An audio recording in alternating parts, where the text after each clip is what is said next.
Déjeme compartir pantalla.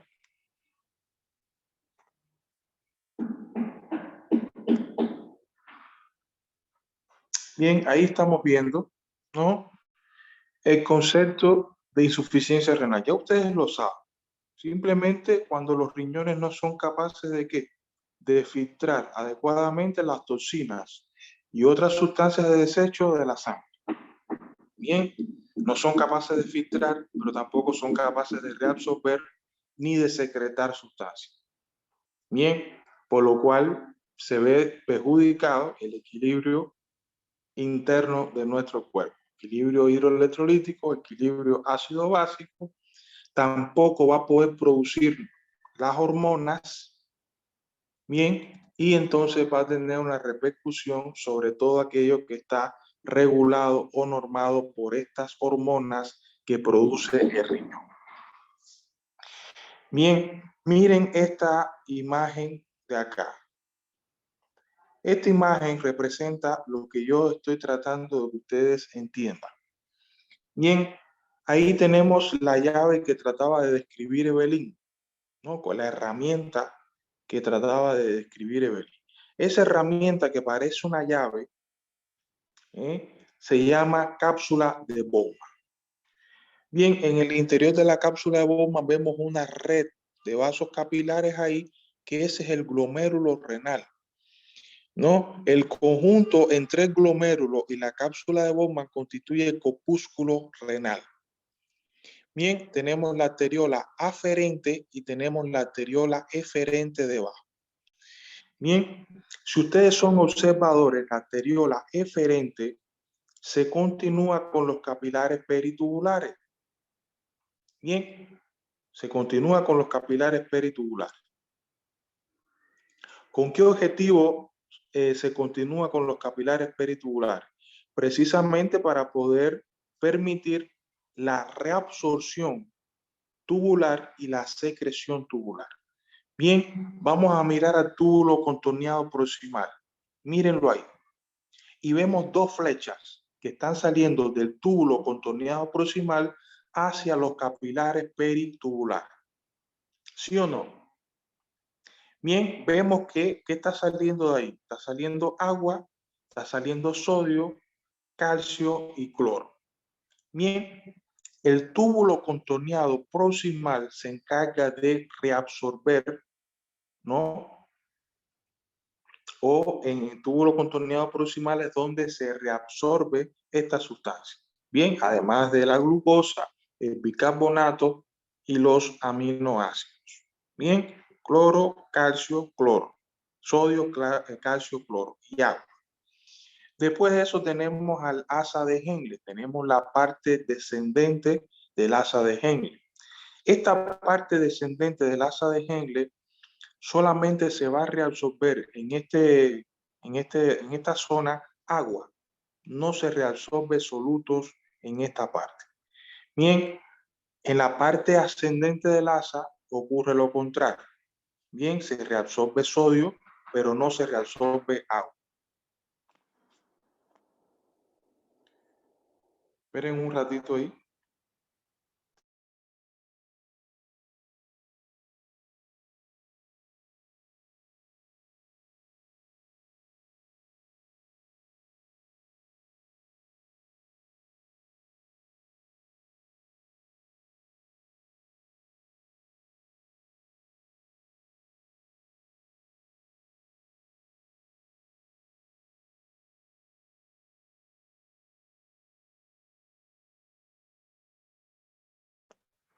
Muy bien, continuamos.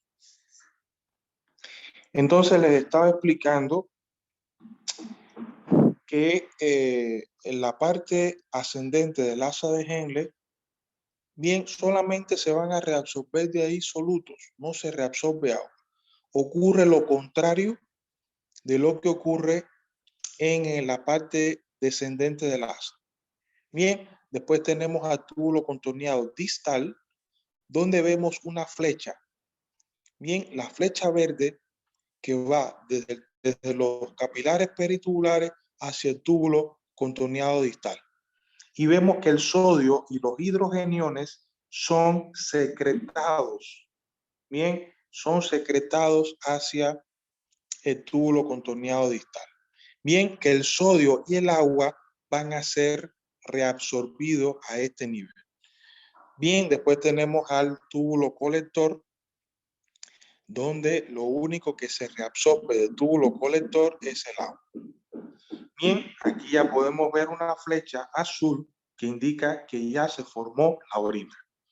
Por lo tanto, la orina, ¿qué cosa es? Es el resultado de esos tres procesos, de la filtración glomerular, de la secreción tubular y de la reabsorción tubular. Bien, el resultado de eso va a ser la cantidad de orina y los componentes normales que tiene la orina. Bien, habíamos visto con respecto al equilibrio hidroelectrolítico y ácido básico, sobre todo el ácido básico, que la importancia del bicarbonato y los hidrogeniones. Bien, cuando se produce una acidosis metabólica, o mejor dicho, una acidosis respiratoria, el riñón tiene que equilibrar este asunto. Si el paciente tiene una acidosis respiratoria, significa que el pH sanguíneo está por debajo de 7.35. ¿Qué tiene que hacer el riñón para equilibrar este asunto? Ya lo vimos anteriormente. El riñón tiene que aumentar la reabsorción de bicarbonato a nivel del túbulo contorneado proximal. Bien, el bicarbonato se filtra a través del glomérulo, llega a la cápsula de Bowman, llega al túbulo contorneado proximal y es reabsorbido, es llevado nuevamente del túbulo hacia los capilares peritubulares. Bien, con la retención o la reabsorción de bicarbonato, nosotros conseguimos aumentar el pH. Ahora, se va a reabsorber el bicarbonato, pero se va a liberar o se va a secretar los hidrogeniones. Bien, el túbulo contorneado distal se va a aumentar la secreción de hidrogeniones a nivel del túbulo contorneado distal. Bien, esto hace que el pH se vuelva alcalino para tratar de contrarrestar la acidosis que se está produciendo por un daño o por una alteración de tipo respiratorio. Bien, fíjense la importancia que tiene el riñón. Bien, ya hablamos de que el riñón es quien controla la presión arterial. Bien, la presión arterial es regulada por el riñón. No es el corazón, no es el pulmón, no es el hígado. El riñón es quien controla la presión arterial. Para nadie es un secreto eso, que el riñón cuenta con un sistema que se llama sistema renina-angiotensina-aldosterona, por lo cual uno de los signos que va a tener un paciente con una insuficiencia renal va a ser hipertensión. Bien, porque en este caso aumenta la producción de renina, ya que ustedes saben que hay una retención de líquido, producto del edema, y entonces eso estimula al aparato yuta glomerular del riñón para comenzar a liberar la renina. Bien.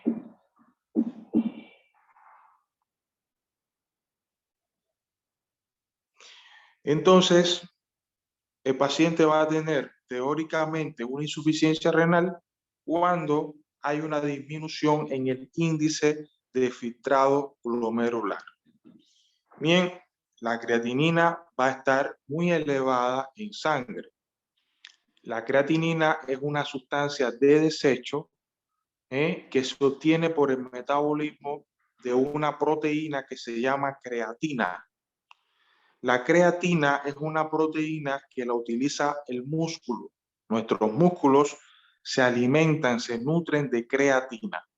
La sustancia final o el producto final del metabolismo de la creatina es la creatinina que nosotros eliminamos a través de la orina.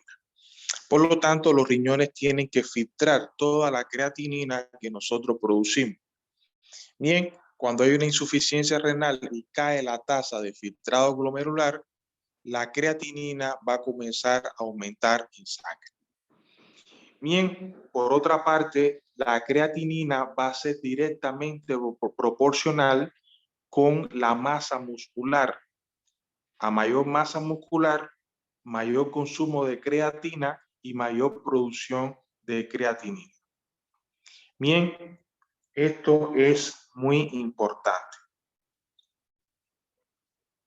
Bien, la edad, el sexo, el peso, bien, también va a ser importante o va a estar en relación con la producción de creatinina. Bien, pero sobre todo la masa muscular. Bien.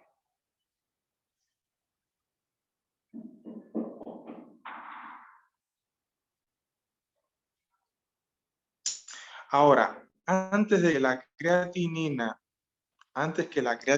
se altere en la sangre, primero el riñón no va a eliminar la creatinina. Entonces nosotros podemos hacerle una prueba al paciente que se llama prueba de aclaramiento de creatinina. A través de la prueba de aclaramiento de creatinina, nosotros vamos a contabilizar la cantidad de creatinina que el paciente está eliminando en 24 horas. Porque este es el primer indicador de insuficiencia renal. Fíjense, la creatinina puede estar normal en sangre, pero sin embargo, hay un decremento de la creatinina en la orina. Bien, entonces a través de una prueba que se llama aclaramiento de creatinina, vamos a poder determinar que este paciente tiene una insuficiencia renal. Bien, vamos a poder hacer un diagnóstico precoz de insuficiencia renal. Ahora, la insuficiencia renal se clasifica en aguda y crónica. Bien, ¿cuál va a ser la diferencia entre una insuficiencia renal aguda y una insuficiencia renal crónica? Bien, la diferencia va a radicar en que la insuficiencia renal aguda es reversible. ¿Qué significa eso? Que el riñón puede conseguir nuevamente retomar su función. Bien, por el contrario, en insuficiencia renal crónica es cuando el riñón pierde la capacidad de poderse recuperar. Bien, el riñón no recupera su función. Bien, entonces esa es la diferencia entre una insuficiencia renal aguda y una insuficiencia renal crónica. Las células del riñón son células quiescentes. ¿Qué significa eso? Que no son células que están en constante proliferación, pero cuando hay un determinado estímulo o una determinada agresión, ¿no? Las células parenquimatosas del riñón son capaces de regenerarse. Bien, hasta un tiempo donde ya se pierde el tejido de sostén y ya las células pierden la capacidad de poderse regenerar. Entonces lo que hacen las células es aumentar de tamaño, pero el tamaño no resuelve la función renal. El tamaño no devuelve la funcionabilidad riñón, ya que la funcionabilidad del riñón no depende del tamaño de las células, sino del número de células. Mientras más células tenga el riñón, mayor capacidad va a tener de filtración, de reabsorción tubular. Bien, mientras menos células tenga, menos capacidad tiene de poder ultrafiltrar el plasma. Bien, por lo tanto, la función depende del número y no depende del tamaño de las células de riñón. Bien, eso es importante a tenerlo en cuenta ahí. Bien, un paciente cae en insuficiencia renal crónica cuando se pierde ese tejido de sostén, ¿no? Cuando se pierde gran parte de la masa del riñón, y entonces este ya no puede recuperarse por sí solo. Bien, ya va a depender de otras formas, de otras terapéuticas para entonces retomar o simular la función de este y equilibrar entonces al cuerpo. Bien, como son los equipos de diálisis y hemodiálisis que ustedes han escuchado. Bien, en una insuficiencia renal aguda, bien, va a haber una pérdida rápida y progresiva de la función renal. Bien, el paciente va a caer en oliguria, que es la reducción del volumen de la orina. Bien, es cuando el paciente orina menos de 400 ml de orina en 24 horas. Bien, a eso le llamamos oliguria. Bien, menos de 400 ml en 24 horas.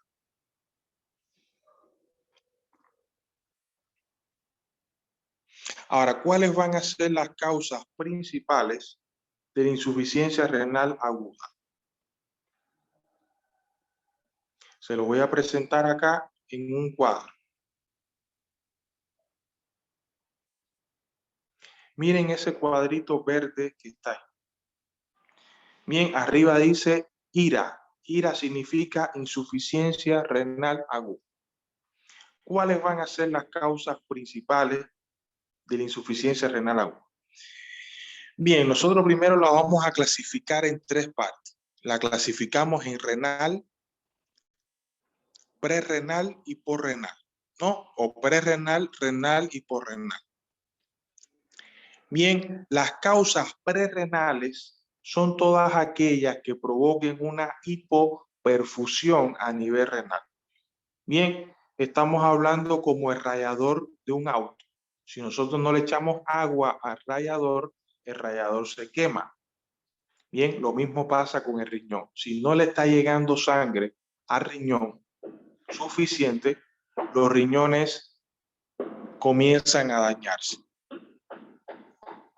Bien, la tasa de filtración glomerular cae, al igual que la tasa de reabsorción y secreción tubular, lo que provoca que el paciente caiga en una insuficiencia renal aguda. Bien, por ejemplo, una deshidratación severa. Cuando hay una deshidratación severa, el cuerpo pierde mucho líquido. Al perder líquido, va a haber una hipoperfusión a nivel renal. Bien, lo que va a provocar la caída de la tasa de filtración glomerular y entonces el paciente cae en insuficiencia renal aguda. Si nosotros resolvemos la deshidratación, ¿no? El riñón va a volver a recuperarse. Damos tiempo a que las células se recuperen y entonces el riñón vuelva o retome su función. Bien, a los pocos días ya el paciente se va a recuperar. Bien, si el paciente cae en insuficiencia renal después de la deshidratación, por eso es importante cuando nosotros tratamos una deshidratación, pasarle al paciente una sonda vesical. Bien, ¿por qué? Porque ahí vamos a medir nosotros diuresis. Vamos a saber si el paciente tiene oliguria o no. Bien, vamos a saber si el paciente está en insuficiencia renal o no. ¿Por qué? Porque la deshidratación puede provocar una insuficiencia renal aguda. Bien, el riñón cae en insuficiencia, disminuye el volumen de la orina. Nosotros tratamos al paciente, equilibramos al paciente, pero vemos que el paciente está con una insuficiencia renal aguda, que el paciente casi no tiene diuresis, a pesar de la hidratación que nosotros le estamos poniendo. ¿Qué tenemos que hacer con ese paciente? Tenemos que dializarlo. Bien, dializamos al paciente, controlamos la presión arterial del paciente y a los pocos días, pues ya vamos a ver que el paciente tiene una buena diuresis. Bien, podemos utilizar también furosemida, o diuréticos para forzar un poco la diuresis. Bien, ya cuando tengamos a pacientes hidratados, por supuesto. Bien, y los niveles de sodio, potasio y cloro en sangre estén equilibrados. Bien, ese sería el momento para entonces colocarle un poquito de diurético para forzar un poco la función renal. Una vez que el paciente pueda tener una diuresis normal, entonces sabemos que ya ese paciente salió de la insuficiencia renal aguda en la que se encontraba. Bien, un shock hipovolémico, una hemorragia, una quemadura de gran extensión, también van a provocar insuficiencia renal aguda. Una insuficiencia cardíaca congestiva, un edema generalizado, también provocan hipoperfusión e insuficiencia renal aguda prerrenal. Bien, entonces estamos hablando de todas las alteraciones prerrenales que tengan que ver con volumen y que provocan hipoperfusión. Bien, una malformación de la arteria renal, una estenosis de la arteria renal, una trombosis de la arteria renal también provoca hipoperfusión e insuficiencia renal. Bien, todas esas son las causas de insuficiencia renal aguda prerrenal. Solucionamos el problema, el riñón recupera sus funciones y se acabó el asunto. Bien, ahora, si este problema persiste, también va a afectar al parénquima renal y ya no sería una insuficiencia renal aguda prerrenal, ya sería renal o intrínseca. Bien, y aquí yo les estoy presentando las causas intrínsecas. Bien, las prerrenales representan el 60% de las causas de insuficiencia renal aguda. Bien, todas las que mencioné. Ahora, las intrínsecas o renales. Las intrínsecas o renales representan el 35% y podemos dividirlo en tres grupos. Las nefritis intersticiales, que son las pielonefritis, ya las infecciones del tracto urinario alto van a provocar en un 10% insuficiencia renal aguda. La necrosis tubular aguda, que es la más frecuente, representa el 85% y puede ser de dos orígenes, de origen isquémico o de origen tóxico. Bien, de isquémico que puede ser por un tromboembolismo y tóxico que puede ser por una sustancia, por la ingestión de una sustancia tóxica, bien, que pudiera provocar necrosis de los tubos. Bien, eso también provoca insuficiencia renal.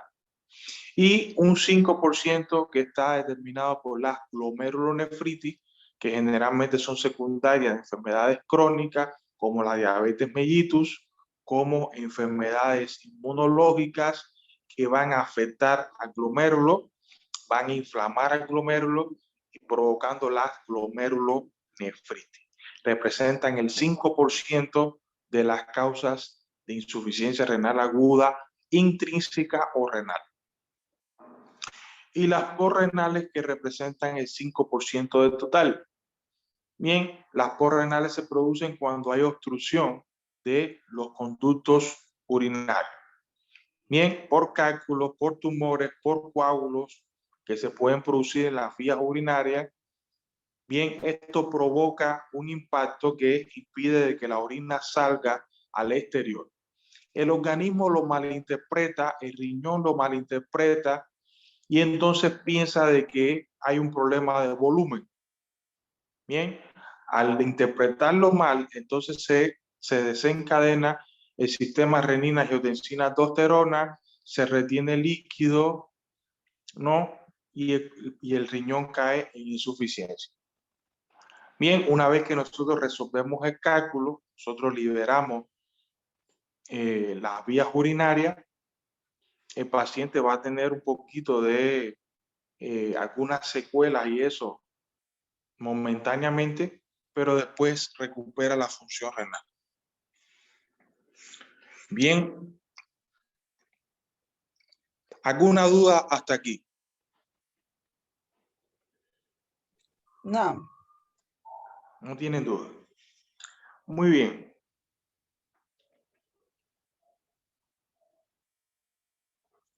Ya les hablé de las prerrenales, cómo se producen, de la hipoperfusión. Bien, del sistema renina, angiotensina, aldosterona.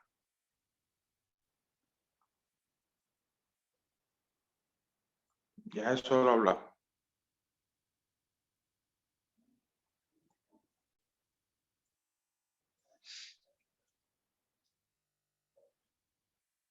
Las intrínsecas también les hablé. Aquí hay bastante letra para que ustedes lean, pero yo se lo estoy resumiendo porque si no nos vamos a meter parte de clase en esto.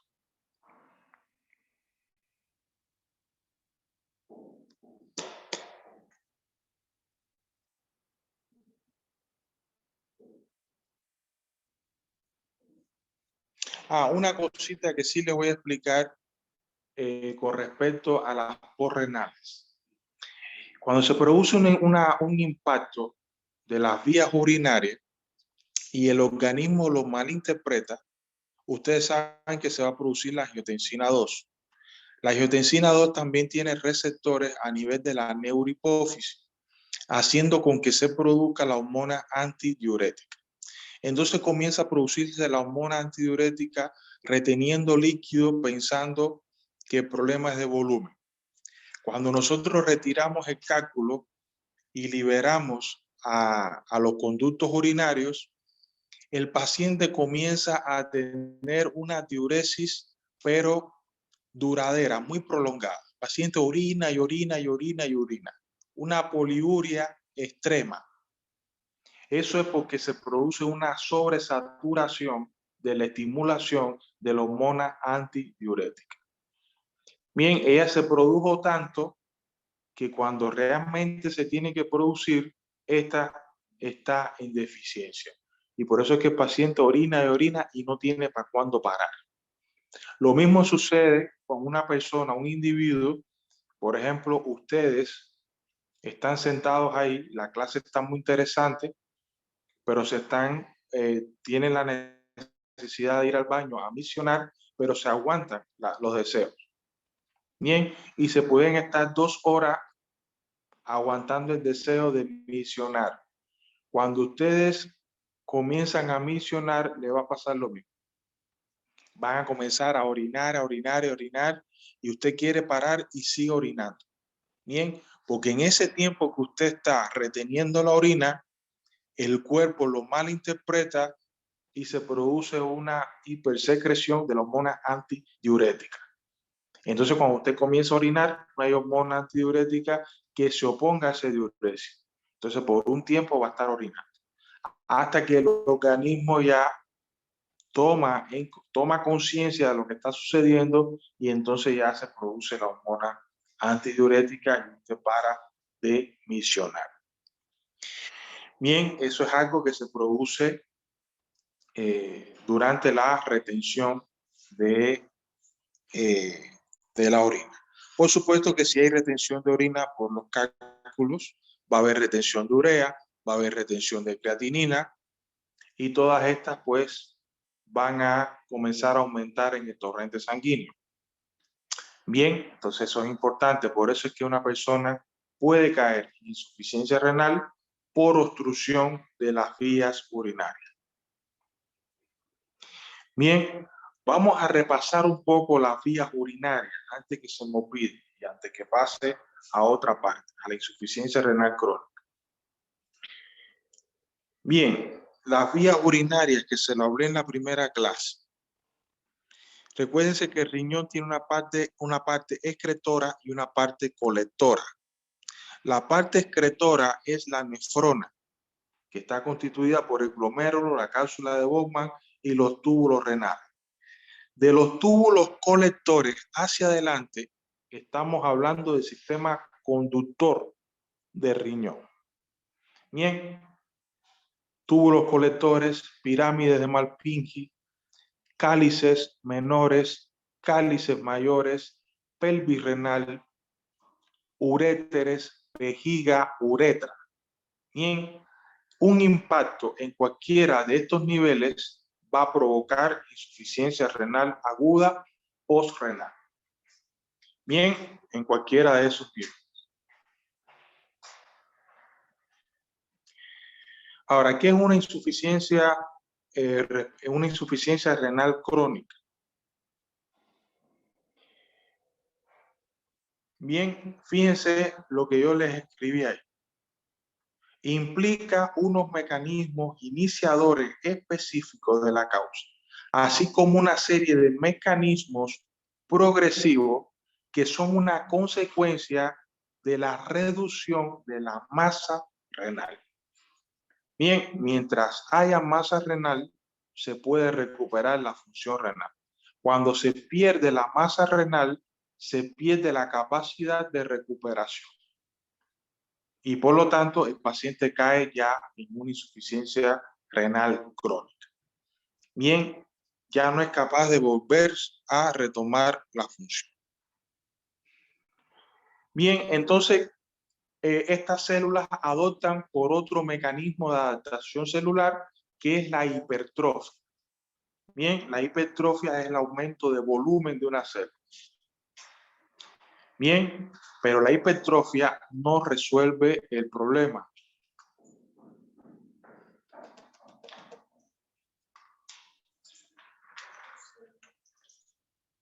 La hipertrofia no resuelve el problema porque el aumento de volumen no es lo que se necesita. Lo que se necesita es el aumento en número de la célula.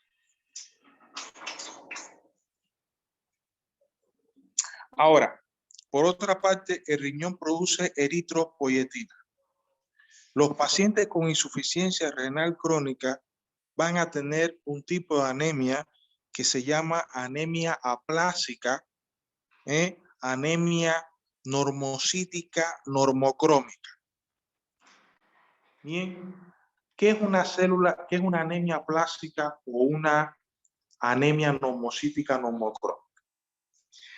Cuando hablamos de normocítico y normocrómico, estamos hablando de eritrocitos que son normales, que no tienen alteración ni en el tamaño, ni en la forma, ni en la cantidad de hemoglobina. Simplemente hay una reducción en el número de eritrocitos, ya que la eritropoyetina estimula a la médula ósea para la fabricación de eritrocitos. Y si el riñón es quien la produce y hay una reducción en la masa renal, este va a disminuir la producción de eritropoyetina, lo que va a provocar una reducción en el número de eritrocitos. Ya, fíjense que la calidad del eritrocito sigue siendo la misma, pero el número va a ser reducido. Y el paciente cae en este tipo de anemia que se llama anemia aplásica. Este término está dado por que se produce por una pobre estimulación de la misma para fabricar los eritrocitos. Bien, entonces por eso es que el paciente cae en esto, ¿no? Anemia que puede ser grave si nosotros no la tratamos. Y la forma de tratarla es a través de transfusión. Hay que transfundir al paciente o hay que ponerle eritropoyetina al paciente.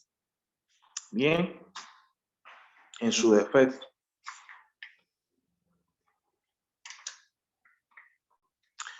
Bien. Ahora, cuando se produce una insuficiencia renal crónica y aumentan los niveles de creatinina, ácido úrico, urea en sangre, esto provoca un síndrome que se llama síndrome urémico. Simplemente es un estado tóxico, ¿no?, que va a afectar multiórganos. Bien, lo primero que va a tener va a ser una repercusión sobre las propias células sanguíneas. Bien, sobre las plaquetas. Pudiera romper las plaquetas antes de tiempo y entonces al disminuir el número de plaquetas en el torrente sanguíneo, entonces el paciente puede comenzar a tener hemorragias. Bien, entonces esa es otra de las complicaciones que puede tener un paciente con una insuficiencia renal crónica. Una reducción de las plaquetas, bien, y hemorragias, además de la anemia. No, imagínense que el paciente está con anemia y si arriba de tener pocas células sanguíneas, las pocas que tiene se están perdiendo por la hemorragia, entonces eso agrava aún más la anemia. El paciente puede morir, ¿no? Puede morir por esta complicación. Ahora, desde el punto de vista cardiovascular, la renina. No va a haber una hiperproducción de renina, lo que va a provocar hipertensión. Y la hipertensión, ustedes saben que afecta al cerebro, afecta a la retina, afecta al propio riñón, afecta al hígado, ¿no? Y afecta hasta el propio sistema vascular. Entonces, todas las complicaciones cardiovasculares van a estar dependiendo de la hiperproducción de renina. De efectos neurológicos, por supuesto, si hay un incremento de la creatinina, hay un incremento de el ácido úrico, todo eso va a pasar la barrera hematoencefálica y va a provocar alteraciones neurológicas. Bien, el paciente va a tener nefropatía periférica. Bien, va a comenzar a tener nefropatía periférica por afectación directa del sistema nervioso central. Bien, a nivel músculo-esquelético, ya ustedes lo saben, que el riñón produce la D3. Bien, 1.25 dihidroxivitamina, que es lo mismo que D3. La D3 ya ustedes saben que produce osteoesclerosis, ya que la D3, por estar insuficiente, provoca una hipocalcemia y se desencadenan las paratiroides a comenzar a hiperproducir paratormona, lo que favorece la actividad osteoclástica de hueso y el paciente cae en una osteoesclerosis. Bien, ya eso ustedes lo saben. El paciente, como tiene un exceso de ácido úrico, también pueden haber enfermedades articulares como es la gota o la pseudogota, que es cuando el ácido úrico se convierte en cristales y se acumula en las articulaciones. Bien, deforma las articulaciones y provoca dolor, artritis, que se conoce como artritis gotósica, enfermedad de la gota o pseudogota, que es por exceso de ácido úrico, bien, o por exceso de cristales de ácido úrico. ¿Cuáles son los síntomas principales de la insuficiencia renal? Bueno, el paciente va a tener inapetencia, puede tener dolor de estómago, náuseas, pudiera tener dificultad respiratoria, boca seca o mucha sed y mucho decaimiento y toma del estado general.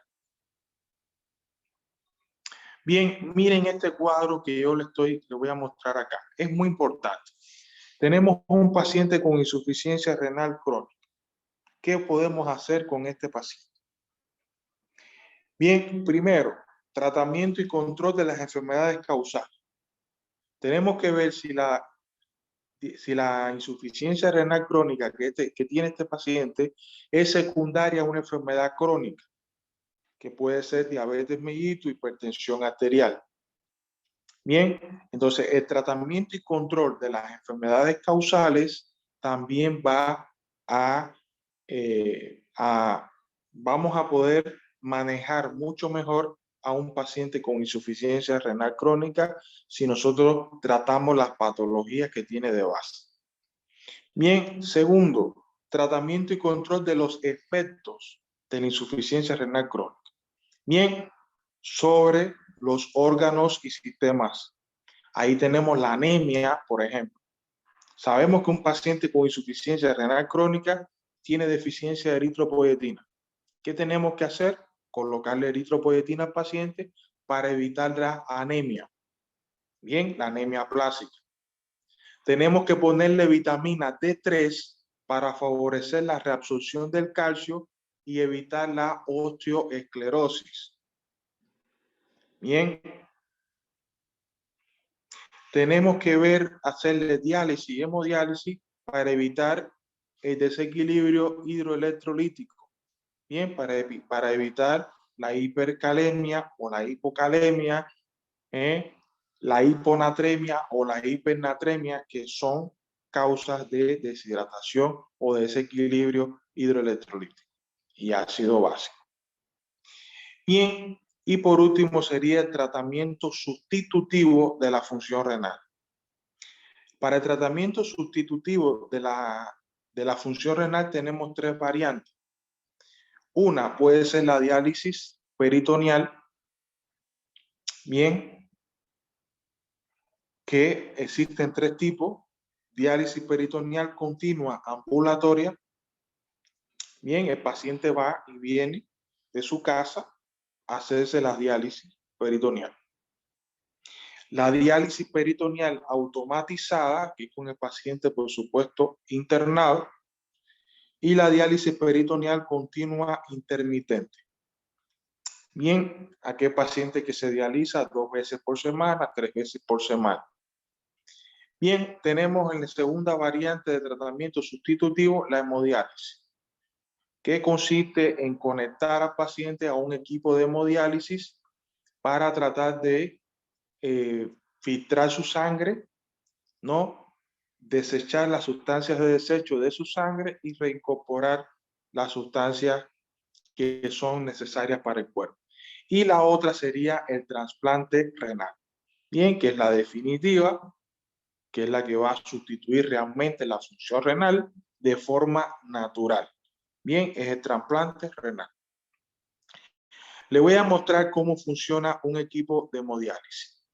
Para hacer una hemodiálisis tenemos que hacer una fístula arteriovenosa. Bien, tenemos que tomar sangre venosa y tenemos que tomar sangre arterial. Para eso hacemos una fístula, conectamos un tubo, vamos a decir una sonda, ¿no? de hemodiálisis, y la vamos a conectar a una arteria, ya, una punta, y la otra la vamos a conectar a una vena. Bien, eso va a ser útil para nosotros poderlo conectar a un equipo de hemodiálisis, que va a tener la misma función. Bien, la sangre va a llegar acá, va a pasar por un monitor que va a medir la presión arterial, de ahí pasa, bien, por esta parte va a haber heparina para evitar lo que es la coagulación de la sangre que está circulando a través del equipo. Va a haber otro monitor que va a medir el flujo. Bien, hay un dializador que es el que va a provocar la filtración. Bien, es el que va a dializar las sustancias de desecho que se van a quedar en ese filtro. Bien, aquellas sustancias que no son de desecho van a ser devueltas nuevamente. Bien, aquí hay un monitor de presión venosa que va a venir nuevamente a conectar a la sangre al sistema venoso. Bien, la primera está conectada a la arteria y la segunda está conectada a la vena. Bien, como mismo hace el riñón, la sangre arterial a través de la arteria renal llega al riñón, ¿no? Llega a la arteriola aferente, glomérulo, que se encarga de filtrar, ¿no? Los túbulos que se encargan de reabsorber y secretar aquellas sustancias que son todavía buenas para nuestro cuerpo, son reabsorbidas y son transportadas por el sistema venoso, bien, hacia el corazón para que éste lo redistribuya. Lo mismo sucede con la máquina de hemodiálisis. Bien, la diálisis No les traigo aquí ninguna imagen, pero es prácticamente lo mismo.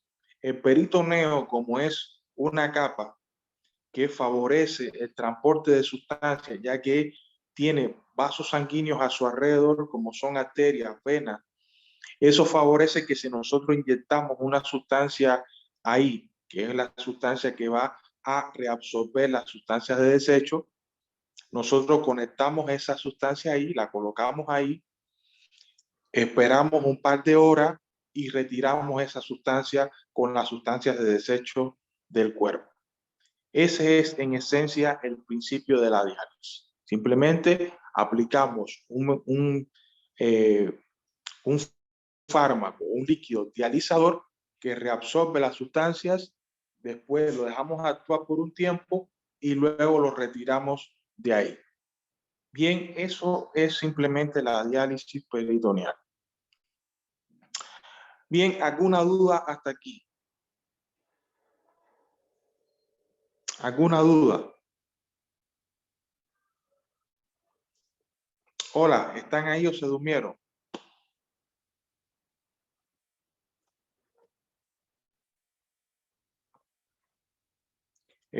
Tuani, ¿estás ahí? Sí, Ya, hasta aquí la clase. Ya puede dejar de grabar.